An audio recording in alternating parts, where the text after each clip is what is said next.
Welcome to my YouTube channel. If you don't know me, I am a fashion photographer. I've been a fashion photographer now for about 10 years. I've been freelance and full-time for about 7 years. And in today's video, I'm going to talk us through how I went freelance, the different steps I took to get to where I am right now. I'm from London and I now live in LA. I've shot for Elle, I've shot for Vogue, GQ, Urban Decay, NARS Cosmetics. I know it's really hard to try and break into the freelance world. I did art my whole life, and then I did a photography module during a term at school, and the teacher said to me, "You seem to really be into this photography stuff. You know, we do a photography A-level, you should do that." And I was like, oh, never thought about that. I thought it would be so complicated and difficult, and I had no idea about cameras. At this point, I think I was about 16 years old. I worked so hard on my photography. We did darkroom, we did black and white film, we did SLR cameras, and I was obviously doing 2 years at once, and I was in 2 separate classes, one with the year below, one with my year. And my work was so bad, but I worked really hard on it, and I had like 5 sketchbooks per term, and most people had 1. And I decided that I wanted to be a fashion photographer. I'd been reading my mom's Vogues and Elle's for years, and I was always into fashion, and I thought, oh, you know what? These people, Emma Summerton and Guy Bourdin, I was so inspired by at the time. I wanted to study fashion photography at university, but there's only 3 places in the country at the time that did it. But the main course I really wanted to get on, there was a London College of Fashion BA in fashion photography. So I worked really, really hard, and I managed to get an interview somehow. And I went for the interview. All my hopes and dreams were like riding on getting onto this course. And I didn't get onto the course. I think I got a letter in the post, and it just said, "Hi, we don't think you're right for this course." So I was devastated, and I phoned up and I asked, "Why haven't you put me on the course?" And I was so sassy, I can't believe I even did that, but I'm so happy I did. And they were like, "Oh, we thought you'd be better on the FDA because the BA is more written work and your work seems more visual and in terms of fashion rather than just the photography side." And I was like, okay, cool, yeah, I'll apply for that one, like whatever, I just want to be at your university, I just want to be there. And yeah, so basically I had another interview for the fashion styling and photography course, and I got it, and I could not believe it. I literally went there with a suitcase of all of my sketchbooks, and like I printed out these magazines. I like made my own magazines of all my terrible photography at the time, and I think they weren't even impressed by my work. They were probably just impressed by my sheer aggression producing so much work. If you were my friend between the ages of 16 and 18, I definitely took photos of you, and definitely very embarrassing, and they're definitely still in those magazines that I have. I dressed all my friends up in wigs and crazy outfits and glued things on things, borrowed the whole DT section's art supplies. So I got on, and I was like, wow, amazing. I applied for my halls. I was then at uni for a year. It was not as amazing as I thought it would be. The structure was crazy, and I'm not trying to put anyone off university, because if it's for you, it's for you. I'm happy I went because I met a lot of people there that I ended up knowing later in life, so that's great. And I got a feel for London. I learned how to use the buses, and I'm so happy that I went, because obviously it changed my life. I was able to actually be in London. The whole of the first year I was just getting ill constantly, and I think it's because the halls that I was living in were just They were literally infested with mice. There was just mice everywhere. It was horrible. So I just kept getting ill. I had to go stay with my parents. And the second year, I ended up having to get my tonsils out. That actually went wrong, and at one point it got really bad. I almost choked to death on my own blood. It was just, oh man, I didn't like to think back to it. It was a rough year. The first year I was at uni.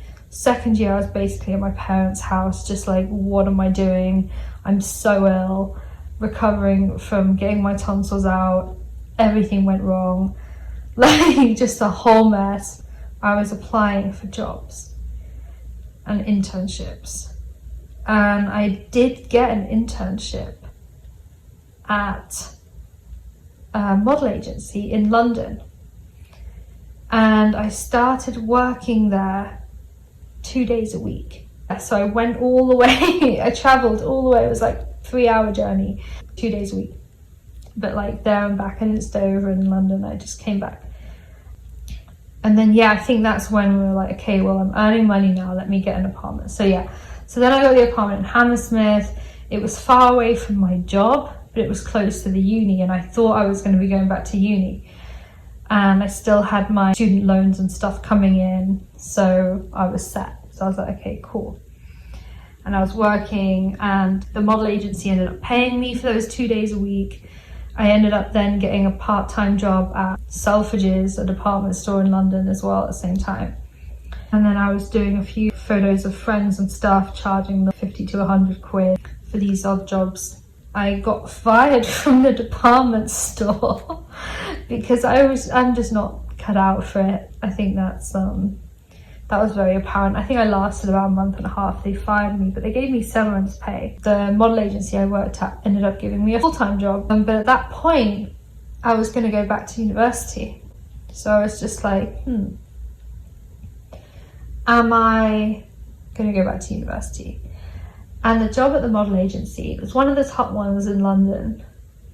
And this job was so cool. Bear in mind, I grew up in the countryside. Nothing interesting ever happened. The most interesting thing that happened was there'd be like a rogue sheep that would make a fuss.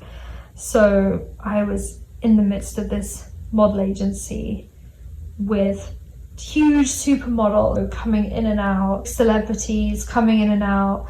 At one point, this model needed an Apple charger, and I had one at my apartment. Oh yeah, but by the way, at this point I'd already moved 3 times again since Hammersmith, and I was living a 10-minute drive from the model agency. So I got in this model's Bentley, the fanciest car I've ever been in, and they like drove me to my trashy little studio apartment so I could bring her the charger because she needed to charge her laptop. And I just felt like so poor. Anyway, I worked there. That was amazing, changed my life. I decided not to go back to uni, and that this job working at the model agency was a lot cooler. I was learning more about the industry. I was actually getting paid. And so I just decided, you know what, I'm just gonna stay at this job. And I was about 19, 20 at this point. And then after a few months of working full-time at the model agency, I built up the courage to tell one of the model bookers, like, hey, I do photography, here's my work, let me know if it would ever be okay for me to shoot some of the models. And one of them was like, yeah, for sure, we'll give you this girl, you'll do it for free, and if we like the photos, we'll get you to do more. And after the 3 girls you do for free, we'll start paying you. And I was like, oh, amazing, cool.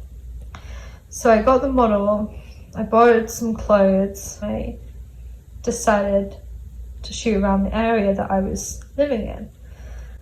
And I did some photos, and then they liked them. And I was like, oh my God, thank God. I was so scared. My editing was so weird. Like, looking back, I like put a weird pink filter on everything, like what? But they generally chose the black and white ones, or they gave me a lot of guidance, to be honest. They were like, this is terrible, this is good, do more like this, stop putting everyone in leopard print and leather, like put people in denim jeans, white shirt, chill clothes. And I was like, okay, cool. So I did more and more of those, started getting paid for them. So on the weekends, I would do 2 or 3 of these paid tests, and the rate for those at the time was around 150 to 200 per girl. But then I had to create my own testing wardrobe, I had to pay the makeup artist, so I really wasn't making much money by the end of it, but I was getting probably around, on average, like 60 to 70 quid per test. Bear in mind, not only would I have to shoot them, I'd have to edit them, go through the photos and everything. So what I would do is shoot on the weekend, go through the photos on the week nights, and then work. I don't even know how I did all this. I was like 20 and I had loads of energy, but I was living off like Jaffa cakes. I don't even know how I did it. Like, I worked so hard and I barely slept, but I absolutely loved it. Otherwise I wouldn't have kept going. This went on for about 7 or 8 months. I was just working, saving up all the money I could, because at some point I would do about 6 of these tests on a weekend. Eventually I managed to save up about £3,000, I think. Bear in mind, at this point my rent was about £900 a month, including bills. I could walk to work, so that saved me a lot of money. I was making around £18,000. So every month after I had paid my rent, my bills, my phone bill, everything, I probably had around £200 or £300 a month to live on. So all the testing money, I was trying to save that. It's a long story. Basically, some really bad stuff happened and I just couldn't mentally deal with being at work. I don't really want to go into it too much. It wasn't anything to do with work. It was just basically like I was like attacked on the street. It was really dark and horrible, and luckily I survived and I was fine, but I tried to go back to work, but I just mentally just couldn't deal with the level of work that I was doing, because obviously I was working on the weekends and I was working at the office, and at the time, I think it was winter, I'd have to walk home and it was dark, and we finished work at like 6:30, and at this point I think it was probably like March and it still wasn't properly light, and it was just too much. I couldn't deal with it. I couldn't afford to get a bus pass, and I couldn't afford to like get a taxi home every night, you know. I ended up just leaving. I just handed in my resignation. I was like, I'm sorry, like I just like mentally can't deal with everything at the moment, la la la. It was a very dark time. And then I ended up just going full-time freelance. Obviously I'd saved up a bit of money, and luckily the model agency I left was still giving me a lot of models to shoot, but now I was shooting every day of the week pretty much. So I was just doing that full time, again working, trying to earn enough money, and saved up more money. And then I was feeling all bougie and I was like, oh, this is great. And then I ended up moving to a bigger apartment. I need to have a bigger place to shoot, I need to have outdoor space, la la la. I found a bigger apartment, ended up sharing it. I had got obviously all my work to this point from the model agency I used to work at, and then people from that model agency ended up moving to other model agencies, so I ended up getting work from these other model agencies, and it was just all that testing stuff. It was all pretty much the same rate. Occasionally there'd be musicians or stuff that was slightly higher, but then what happened was that the models or the musicians would then want me for other stuff, especially the celebrities and the musicians. So the musicians ended up getting more successful, having bigger budgets, and then people from like Sony and Polydor and like all these other record labels started reaching out to me to do full photo shoots, like album covers, stuff like that. Some of these celebrities, some of it was reality star people, some of it was actresses. They wanted me to do a style blog, weekly content and stuff like that. Everything was very low pay. I was getting between like 100 to like 250 for things. Eventually there was, because I was working with makeup artists that, were from my university, because London College of Fashion had makeup artists as well. So that network was really useful. And yeah, I just started working with more makeup artists, more stylists. I ended up getting an editorial through somebody at the model agency I used to work at. And that was my first ever cover story. Yeah, so generally, this is before Instagram. So I was growing my network through friends of friends and Facebook things. I had my Hannah Hillier photography Facebook page, which had like 1,000 friends or likes or whatever, and I got a lot of stuff on there. And then Instagram started, and originally people were just putting up photos of their friends. Yeah, I was like, you know what, I'll get it. Instagram's really when everything took off. And it's funny because originally I didn't even have my account public. I was talking to some friends at the pub or something, and some guy was just on a rant being like, why don't you have your Instagram public? You should have it public. How's anyone going to find your work? And I was like, oh, like, I don't know, like, that's not very safe. And he was just like, well, just make it public. Otherwise, no one's going to see your work. And he was so right. Sometimes you got to realize you're wrong. And so I deleted anything that could be trackable to me, my location, and just made it strictly work. And then a few years after that, I was just slowly getting more and more jobs. And to be honest, it was all from Instagram at the time.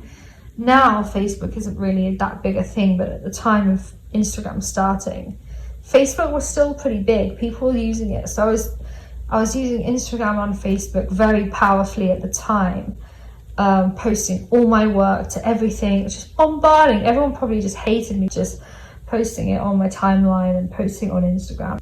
Everything at that point was an amazing opportunity.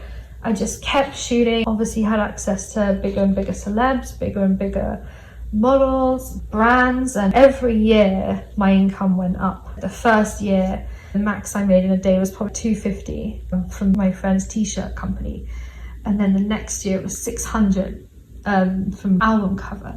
The next year it was like 1,000. The next year it was like 1,500. And each year I'd got the top amount only once or twice that year.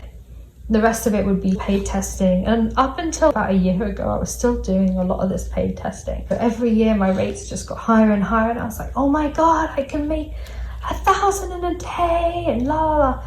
But obviously when you're making 1,000 in a day, 2,000, 3,000 in a day, it isn't a day. You've got a week of prep work. You've got to get this equipment. You've got to get that equipment. You've got to pay for your accountant, you've got to pay for your insurance. My insurance now is like 3,000 a year. I had to pay for my visa, that's 10K, and your expenses go up. So even though now I'm earning way more than I did when I first started, all my expenses are up. But I would definitely suggest this as a career because you can make a lot of money in one day. And if you're very smart with it at some level, it's definitely a good career. And you should definitely keep going. I wanted to give up so many times, but I kept going. This is exciting, even though a lot of it is just a lot of paperwork or emails, so many emails. It's definitely a fun career. But I'm going to talk more about Instagram. Tip 1, keep messaging people on Instagram. Use that as a device. My career really hit a turning point when I started using Instagram properly. I realized one day, I've got 14,000 followers, but I haven't actually gone through and figured out who these people are. I went through my followers. Wait, this brand owner follows me. Wait, this model follows me. Wait, this singer follows me. And I realized there's all these people here that like my work, and I haven't even messaged them, any of them. So I sat down one day and I typed out all the names of everyone cool that followed me. I went into my Instagram, I opened their DMs, and I DM'd them. I was like, hey, thank you so much for the follow. I'd love to work with you. Let me know if you'd be down. Here's my website, here's my email address. Make sure you don't just message someone saying hi. Make sure you give them all the info in a short, concise paragraph. Most of them replied. I spent about a month doing this every single day. One time I got blocked because I slid in too many DMs in one day. And for about 2 years, I was solidly doing it. I've fallen off a bit now. I still try and keep on top of it. Maybe put up a few photos that could fall in line with the brands, then they can start seeing your work in a way that would work for them. Who's following me, and who can I follow, and which brands do I feel like I could add value to? I guess advice number 2 is keep your Instagram looking amazing. If you don't post for a month, no one's going to know you're there. Planning apps, use editing apps. Just try and keep your Instagram looking as beautiful as possible. And keep your color filters there, and make sure it's not a whole mess. Like, don't just have a bunch of pastels next to a bunch of deep jewel colors. Try and make sure your Instagram is consistent and flows, and maybe use the black and whites to break up the different color palettes, and, you know, really think about it. Let's say the art director of a massive brand is looking for a photographer for their next campaign. They see your page. They want to be able to see generally what you can do within a couple scrolls. They're not going to scroll right down to the bottom of your Instagram. They're probably going to scroll down a little bit, maybe see about 20 posts, and they're going to be like, okay, yeah, this person works, yeah, this person doesn't work. So make sure you've always got like a good range of what you do in that top 20 photos. Tip number 4, make some typo email addresses for the popular typos that people make, and I assure you, you will be getting emails to those. And if you do not have a typo email address, then they're going to be sending emails out thinking you haven't replied to them, you know. So that's definitely a good hack. Step 5, make sure you keep investing in your own portfolio. Some people think that after maybe a year of testing and developing your portfolio images, you're like, okay, I've got my portfolio now, that's fine. You need to keep constantly updating your portfolio. Fashions change, seasons change, looks change. The more you keep testing, the more people you'll meet as well. See, this is another thing that I did on Instagram, was I went through all the makeup artists that followed me. I also went through makeup artists that I wanted to work with or that inspired me, and I would write all their names down on a list and make sure I reached out to them. So I ended up, whenever I could, just shooting for my portfolio for Instagram, because I found as well, this is another tip, don't post all your work. Curate it, plan it out.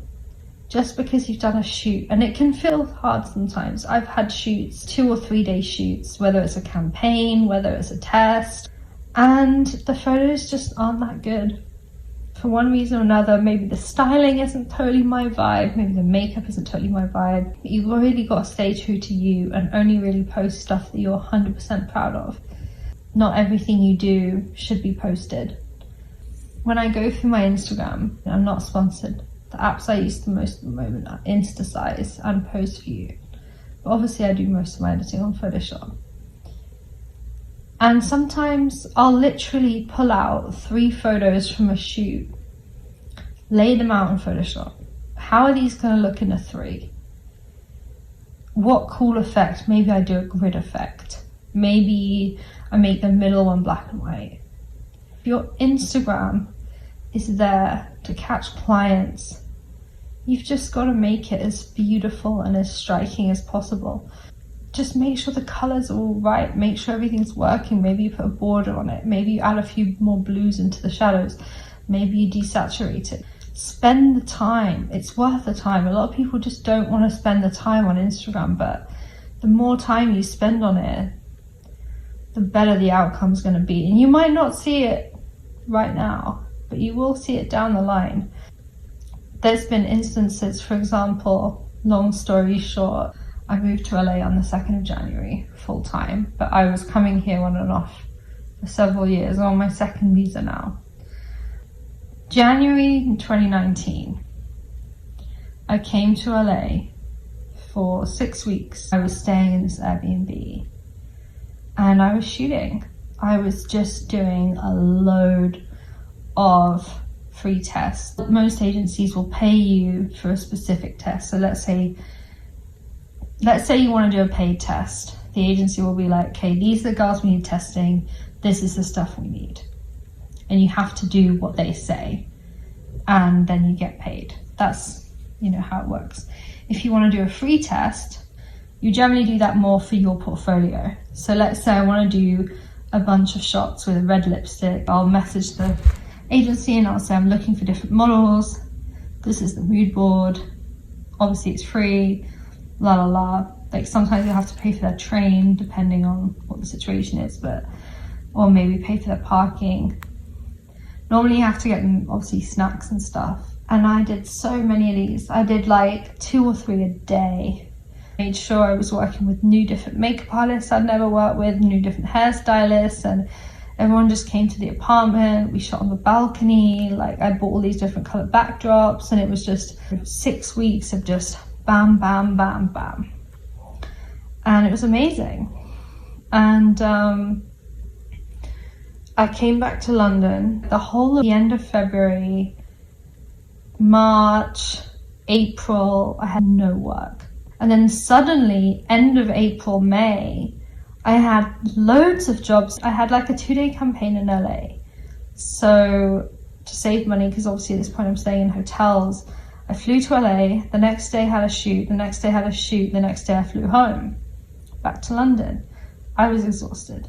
3 days later, it turned out I had another job in LA. That was only a 1-day job, but obviously the rates over in LA are much higher, so it made it worth me flying out. I did that job, huge celeb job, was amazing. And then I flew back to London again a few days later. And then I had a job in San Francisco, and then a job in LA. And then I had another job in LA, and then I had to fly to San Francisco. And then that night I ended up having to fly to New York for a job for Elle. So I finished shooting in San Francisco at like 6 p.m. My flight was at like 9 p.m. to New York. So managed to get my flight. Flew overnight, landed at JFK at 7 a.m. And I ended up just going straight to the job for Elle. And then I was in New York for a couple of days, and then I flew back to London. But I've done that again as well, which is just so crazy, especially now we're in quarantine and everything. Like looking back, I'm just like, oh my God, like how did I do all of this? I don't understand. So without going on too long, I feel like those are the main points that I would say defined my life in terms of going freelance. So just put your head down, work hard. Don't listen to what anyone says as well. Like a lot of people are just gonna be like, oh, you're never going to make it as a photographer. But the thing is, if you make it as a photographer, you can earn a good amount of money and you can be your own boss. There's so many pros to it. Just go for it. A lot of people think it's a lot more technical than it is. The reality is, as long as you know the basics, it doesn't really matter too much, because it's really what's in front of the camera matters more. People aren't going to notice your amazing aperture skills or your lens skills if what's in front of the lens isn't that interesting. You've got to have that artistic eye, and that really defines you. And after a while, you'll find your signature style, and that may change as the years go on. But I'm going to be doing more of these videos. I have so much information to hopefully get out there and help people. A lot of people use other like forums and other types of networking, but those are the things that work for me. And the more people that know you're there, the more people you can work with.